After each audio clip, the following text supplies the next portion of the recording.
اور ان کو نوح کا قصہ پڑھ کر سنا دو جب انہوں نے اپنی قوم سے کہا کہ اے قوم، اگر تم کو میرا اپنے درمیان رہنا اور اللہ کی آیتوں سے نصیحت کرنا ناگوار ہو تو میں تو اللہ پر بھروسہ رکھتا ہوں،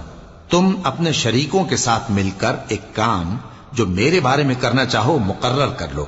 اور وہ تمہاری تمام جماعت کو معلوم ہو جائے اور کسی سے پوشیدہ نہ رہے، پھر وہ کام میرے خلاف کر گزرو اور مجھے مہلت نہ دو۔ اب اگر تم نے منہ پھیر لیا تو تم جانتے ہو کہ میں نے تم سے کچھ معاوضہ نہیں مانگا، میرا معاوضہ تو اللہ کے ذمے ہے، اور مجھے حکم ہوا ہے کہ میں فرما برداروں میں رہوں۔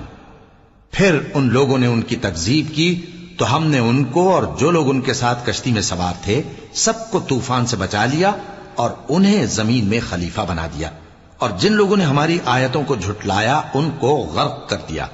تو دیکھ لو کہ جو لوگ ڈرائے گئے تھے ان کا کیسا انجام ہوا۔ پھر نوح کے بعد ہم نے اور پیغمبر اپنی اپنی قوم کی طرف بھیجے تو وہ ان کے پاس کھلی نشانیاں لے کر آئے، مگر وہ لوگ ایسے نہ تھے کہ جس چیز کو پہلے جھٹلا چکے تھے اس پر ایمان لے آتے۔ اسی طرح ہم زیادتی کرنے والوں کے دلوں پر مہر لگا دیتے ہیں۔